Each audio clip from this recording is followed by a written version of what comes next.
Good morning. From the heart, our morning daily devotional.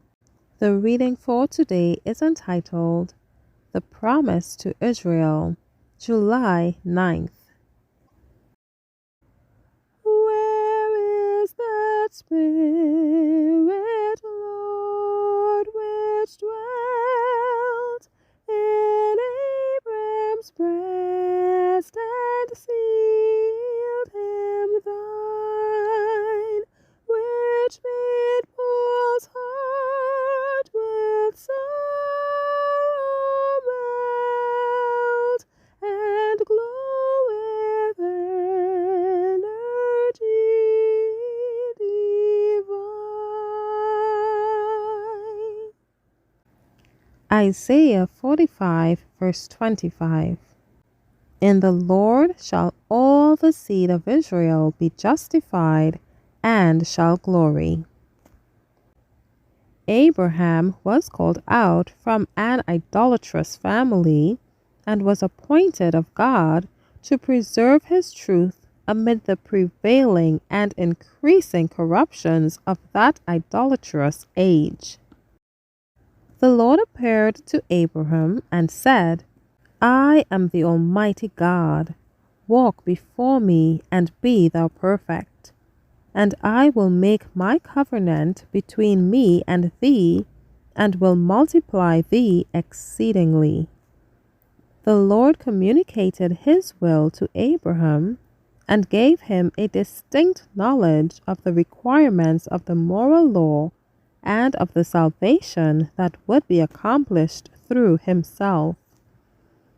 It was a high honor to which Abraham was called, that of being the father of the people who for centuries were the guardians and preservers of the truth of God for the world, of that people through whom all the nations of the earth should be blessed in the advent of the promised Messiah. God conferred upon his faithful servant special honor and blessings.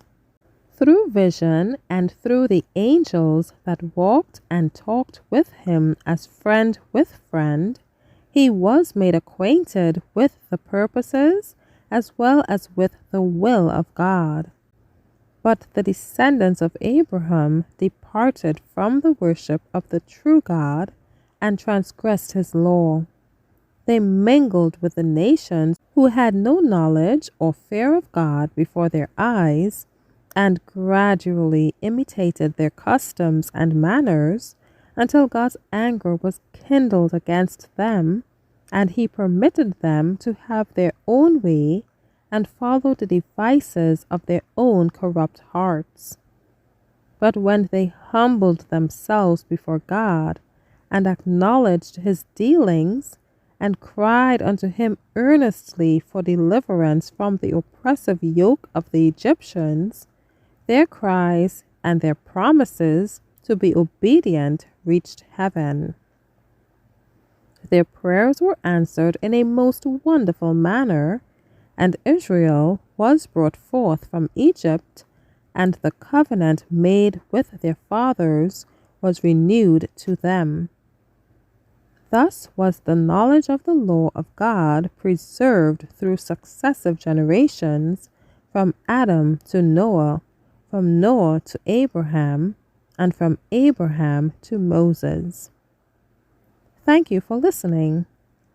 Shalom.